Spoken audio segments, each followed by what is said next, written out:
ಫಂಕ್ಷನ್ಗೆ ಯಾವ್ದು ಇಟ್ಕೊಳ್ಳಿ? ಇದು ಇಟ್ಕೊಳ್ಳೋಣ.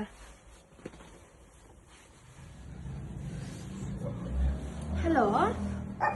ಅಯ್ಯೋ ಅಚ್ಚು, ಸೀರೆ ಕಟ್ ಮಾಡ್ಬಿಟ್ಟಲ್ಲ ಅಚ್ಚು. ನನ್ ಫಂಕ್ಷನ್ಗೆ ಅಂತ ಇಟ್ಕೊಂಡಿದ್ದೆ ಇದು ಸೀರೆ. ಅಯ್ಯೋ ಸೀರೆ ಬೇರೆ ಅರ್ಧೋಯ್ತಲ್ಲ, ಏನ್ ಮಾಡೋದು? ಓ ಅವತ್ತು ನನ್ನ ಫೋನಲ್ಲಿ ನೋಡಿದ್ದೆ ಅಲ್ವಾ, ಸೀರೆ ಕೊಟ್ರೆ ದುಡ್ಡು ಕೊಡ್ತೀನಿ ಅಂತ. ಓ ಇಲ್ಲೇ ಎಲ್ಲೋ ಇದೆಯಲ್ಲ. ಓ ಇಲ್ಲೇ ಇದೆ. ನಮ್ಮ ಪಾಪು ನಾನು ರೀಲ್ಸ್ ಮಾಡ್ಬೇಕಿದ್ರೆ ಸೀರೆ ಹಾಕ್ತಿದ್ದೆ ಸರ್, ಸೀರೆ ತಗೊಂತೀರಾ? ಈ ಸೀರೆಗೆ 4000 ಬರುತ್ತೆ, ಈ ಸೀರೆಗೆ 8000 ಬರುತ್ತೆ ಮೇಡಮ್,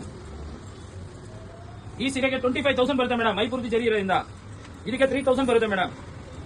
ಈ ಕಟ್ಟಾಗಿರೋ ಸೀರೆಗೆ 6000 ಬರುತ್ತೆ ಮೇಡಮ್. ಇಷ್ಟಕ್ಕೆ ಎಷ್ಟಾಯ್ತು ಸರ್ ಅಮೌಂಟ್? ಟೋಟಲ್ 46000 ಬರುತ್ತೆ ಮೇಡಮ್. 46,000? ಹೌದು ಮೇಡಮ್. ತೊಳಿ ಮೇಡಮ್, 46000 ತೊಳಿ ಮೇಡಮ್. ತೂಕಕ್ಕೆ 300. ತೂಕಕ್ಕೂ ಕೊಡ್ತೀರಾ ಸರ್? ಹೌದು ಮೇಡಮ್. ಯಾವ್ದ್ರಲ್ಲಿ ಬಂದಿದ್ದೀರಾ ಮೇಡಮ್? ಆಟೋದಲ್ಲಿ ಸರ್? ತೊಳಿ ಮೇಡಮ್, ಆಟೋ ಚಾರ್ಜ್ ನಾವೇ ಕೊಡ್ತೀವಿ. ನೋಡಿದ್ರಲ್ಲ ಮೇಡಮ್, ಹಳೆ ಅರ್ಧೋಗಿರ್ಲಿ, ಕಿತ್ತೋಗ್ಲಿ, ಸಿಟ್ಟೋಗ್ಲಿ, ಯಾವ್ದೇ ಕಂಡೀಷನ್ ಇದ್ರ ರೇಷ್ಮೆ ಸೀರೆಗಳಿಗೆ ಒಳ್ಳೆ ದುಡ್ಡು ಕೊಟ್ಟಿದೀವಾ ಮೇಡಮ್? ಹೌದು ಸರ್, ಕೊಟ್ಟಿದ್ದೀರಾ. ಹಂಗೆ ಲೊಕೇಶನ್ ಹೇಳ್ತೀನಿ madam. Malleshwaram 7th cross Yes Bank ಎದುರುಗಡೆ ಜಿಕೆ ವಿಕೆ ಆಪ್ಟಿಕಲ್ ಬಿಲ್ಡಿಂಗ್ ಎಲ್ಲ ಇರೋದು. ಬೇರೆ ಕಡೆ ಹೋಗ್ಬಿಟ್ಟು ಕಮ್ಮಿ ದುಡ್ಡು ಮಾತ್ರ ತಗೋಬೇಡಿ. ಬೆಂಗಳೂರಲ್ಲಿ ಐಡಿಯಾ ಸ್ಪೇಸ್ ಕೊಡೋದು ನಾವೇ. ಸೊ ನೋಡಿದ್ರಲ್ಲ, ಮತ್ತೆ ಯಾಕೆ ವೇಟ್ ಮಾಡ್ತಿದ್ರ? ಬೇಗ ಬೇಗ ಬನ್ನಿ.